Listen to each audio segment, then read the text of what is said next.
It has to stop. I'm getting asked constantly about Asana and how to make it work, and can I have your workflow, Stephanie, please? Enough. I'm totally kidding. I'm being a little cheeky, but honestly, I get asked about Asana so often in my business. And what about Trello? What about Monday? What truly is the best task management tool? Is it really Asana, Stephanie? Here's my opinion on Asana for real estate. I don't care if it's the best. It's what I use. And it's a habit, and it's part of my daily routine. And sure, there might be something better out there. I don't know if there is, but if there is, I don't need to fix what isn't broken. And so what I want to do today is share a little bit about how I have dialed in my daily routine using Asana and some of the rules that I have when I approach using something as robust as a task management system in my daily workflow. And I say it that way because some of you have gone into like the trial of Asana and you're like, oh my gosh, I don't know, this is so overwhelming. There's so many buttons, there's so many colors. Oh, I don't even know where to begin. It's okay. We're just gonna start small. I'm gonna share a little bit about how I use it. Maybe if you're interested, you can try it out too, and it won't be as overwhelming this time. Okay? Okay. High level, I want to explain a little bit about how Asana fits into like the big picture of my business. Asana is a task management system. It's to help you not keep necessarily your daily to-do list, but instead it's to help you manage projects and workflows and standard operating procedures, which you have hundreds of in your real estate business. Right now, they just happen to probably be in your head. So you might be a real estate agent. If you're watching this and you're like, let's do it. You might be a real estate agent who is running your business out of your head. Asana helps you get it out of your head and get it into a space to where you can kind of pop back in when you need it, delegate it when you need to, that kind of stuff. This differs from a CRM. You are not putting contacts in Asana. You are not having communications in Asana. You are not tracking deals in Asana. You are not doing any sort of metric reporting in Asana. In your CRM, you are utilizing that as your contact relationship manager. Any communications that are happening with clients or prospects or referral partners are happening in there.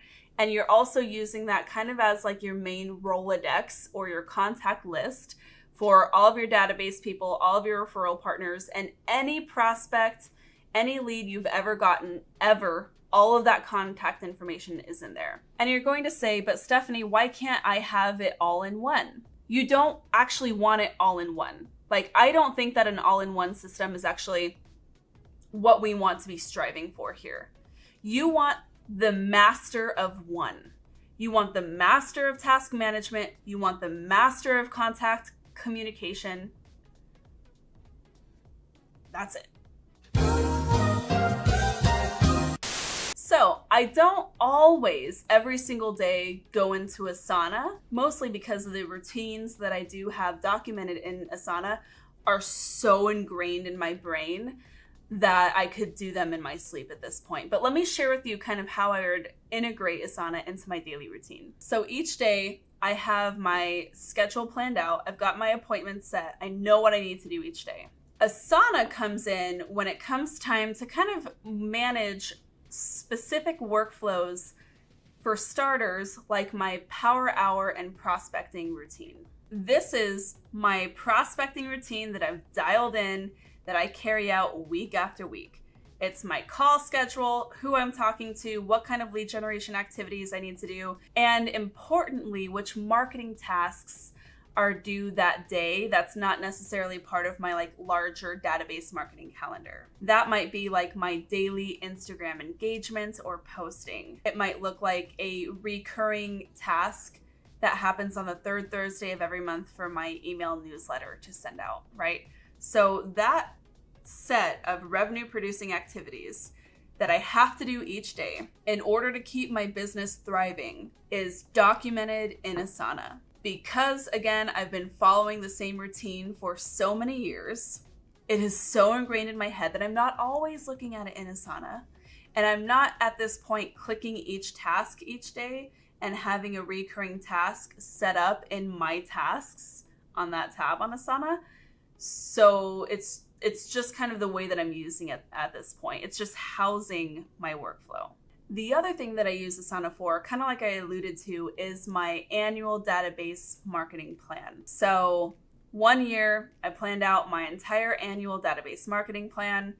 I figured out all the different activities I wanted to do each month, and I planned it out, scheduled it out, and now I always have it in Asana. It syncs to my calendar, so I see those tasks, and it's just a helpful reminder for me to delegate those to my team to help me fulfill the Popeyes that I want to order, for example, or the mailers that I want to send out to my database clients, or the events that I'd like to put on for them, that kind of stuff. So that big calendar, that big marketing calendar, I also have in its own workflow, its own project on Asana, very well detailed. This is actually a really important function of business planning. So you might be doing some business planning with us in the last few videos. When you have these calendars and you have these marketing initiatives, they have to be going into Asana. That doesn't mean you have to be seeing them every single day, but when you have your monthly check-ins, your project check-ins, your weekly reviews, however it is you're staying on top of this stuff, you have somewhere to go so that you can review what the plan was. Now again, if we look at my daily workflow, it looks like this. I get into my workspace, I open up my laptop, I do not check email right away. I look at my daily to-dos, so my most important things that I need to get done each day, and I'm immediately diving into my power hours, my prospecting and marketing activities. So lead generation, database marketing, social media marketing, all of that stuff I'm getting it done right away. And all of it is logged in Asana, so if I just need some place to start or if I need a little oomph, I know where it's at. You may also find it really helpful to keep your client workflow checklists in here as well. And so specifically, if you have a transaction coordinator or an assistant kind of helping you with some of the fulfillment of different transaction workflows that you have, this is a really helpful place to keep those checklists in Asana. If you're part of the Market Authority Academy, you get access to all of mine too, which is super cool, right? So if you're interested in that kind of thing, you can check the show notes to learn more about how I coach real estate agents on integrating Asana into their workflow. But for the purposes of this video, just know that you can segment multiple different types of checklist templates pertaining to your transactions and save those in Asana for anytime you have a new buyer. So for example, buyers or sellers, if I get a new client, depending on what stage they are, like they are in pre-listing because they're a seller, or they are a home shopping buyer, for example, I pull up a saved template for that specific part of the workflow and I follow that to keep me on track. At this point, I find myself doing that less and less frequently because again, we've closed so many transactions at this point. We've been in business for almost 10 years. I've been using Asana for years and years. This stuff is just like in the back of my head. But if I were to delegate that to somebody, I have to have a documented workflow and a way to track whether or not it's getting done. And Asana is really helpful to do that. So that would be the second part of my daily rituals.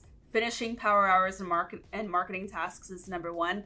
And then I'm checking in with those client workflows to see if there's anything that needs to be done that day. And then finally, I have my content calendar. So you can see that I'm kind of using Asana as a mix of holding my documented workflows, my systems, and also my scheduled calendars for marketing, right? And it's really helpful to have all this in one place. The content calendar is something that my team and I have evolved over and over and over again. And I think we've almost nailed it, but it's always a work in progress.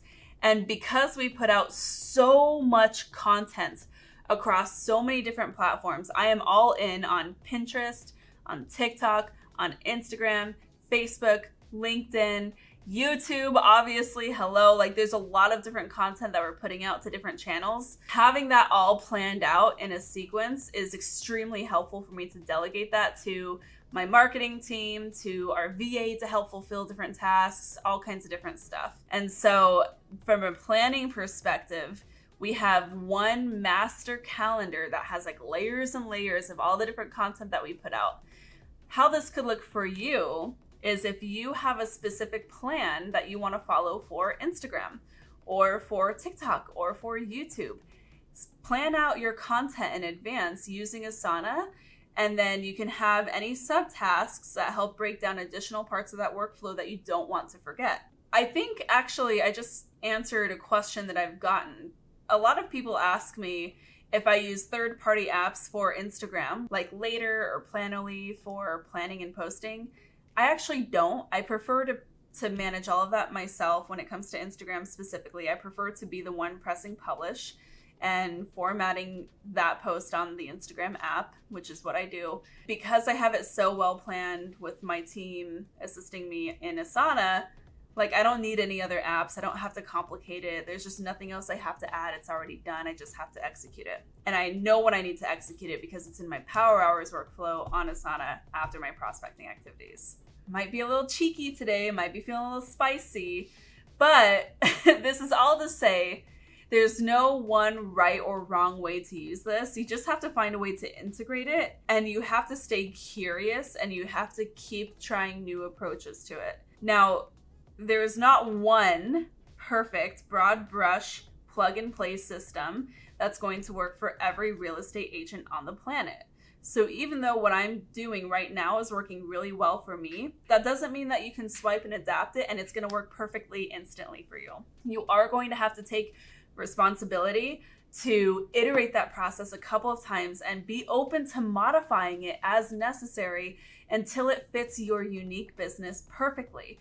And if you're willing to do that, you will be absolutely amazed at the traction that you can create in your business with using really powerful tools like Asana. I really hope that you found this helpful. I'm going to link to a couple of other videos that I've done regarding Asana and task management below. So please do check those out if you want to take this a little bit deeper. Thanks so much for tuning in as usual. Till next time, keep on crushing it.